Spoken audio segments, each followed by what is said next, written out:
Ayan, so sabi ko nga no, Manila Yacht Club po tayo at ito naman no, yung mga yate na nakaparada dito sa kabilang side. At syempre, Manila Yacht Club tayo. Ito yung view.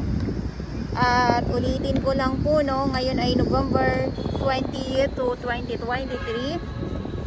Akala nyo ay nasa ibang lugar tayo. Hindi po. Manila Yacht Club tayo at umuwi na din po ang ating DPS Mandaragat. So bawat grupo po ay may mga oras po yan sila sa kanilang trabaho. Ayan, ang ganda no? Ang ganda, napakalinis. Napakalinaw, napakaaliwalas.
Manila Yacht Club po tayo ngayong araw at nandito tayo sa Yacht Club.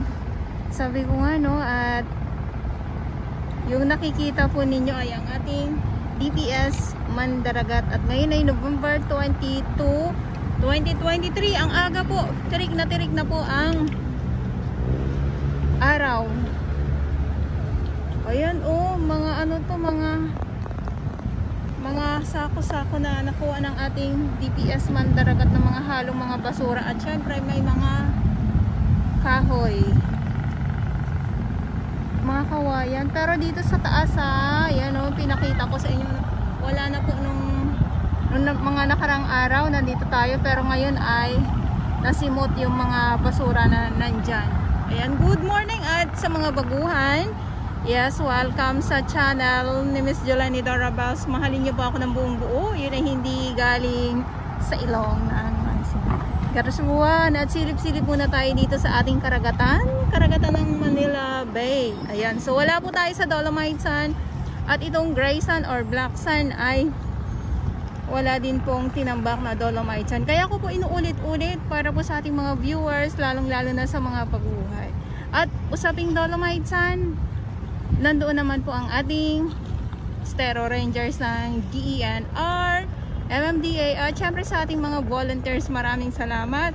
Ang ating mga security guard, yes, meron pa din. Ang ating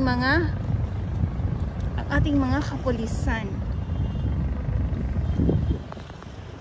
Lakad tayo dito sa Dalampasigan. Ayan, so dahil ay tapos na magkakakutan ng mga halo-halong mga basura, itong ating DPS Mandaragat dito ngayon sa Manila Yacht Club. So medyo low tide, ayan. So may mga tahong pa din doon sa kabilang side dito sa may mga kabatuhan. At eto na nga po, nadatna natin ang ating DPS Mandaragat dito sa Yacht Club.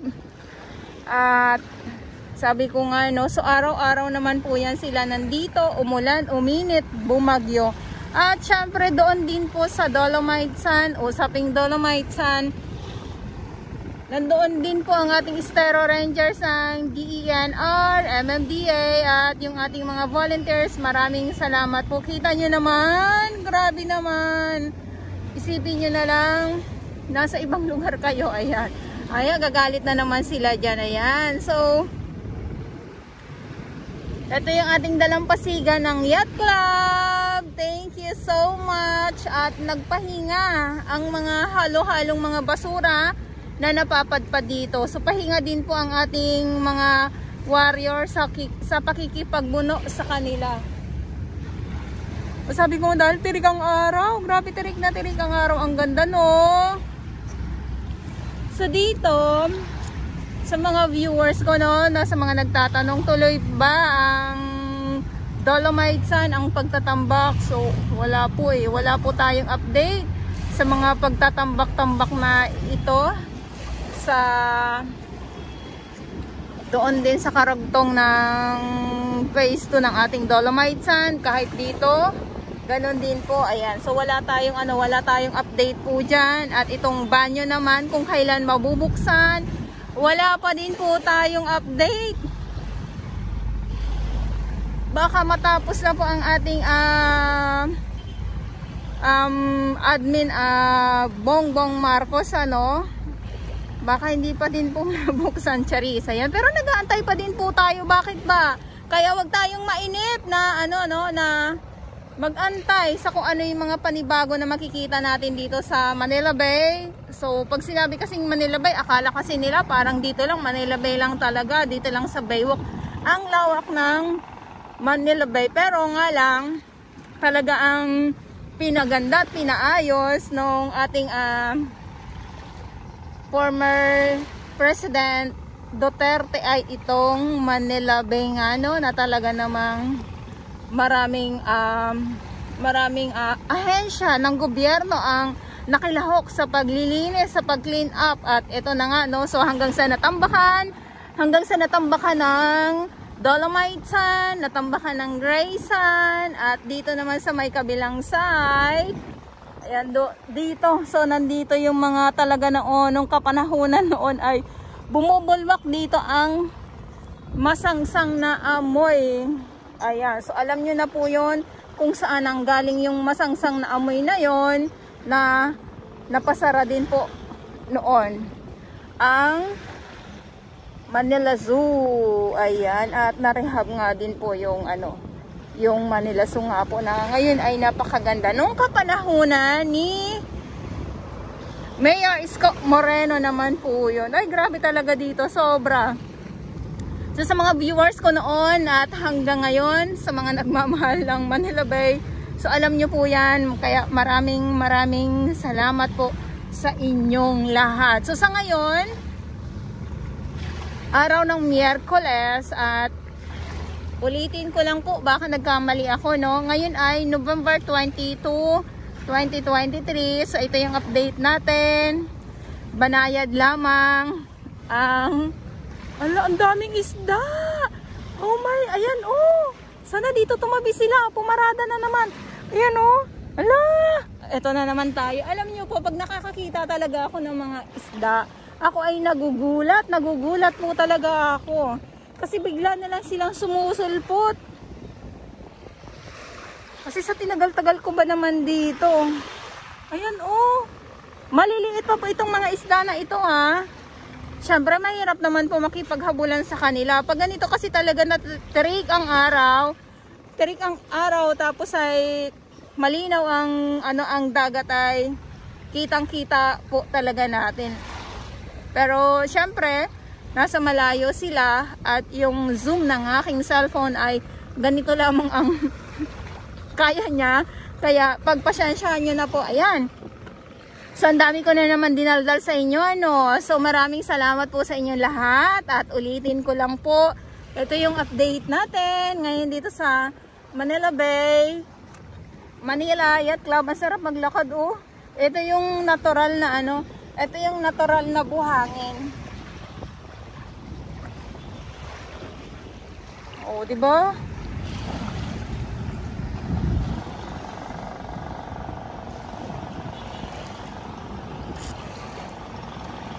Ayan.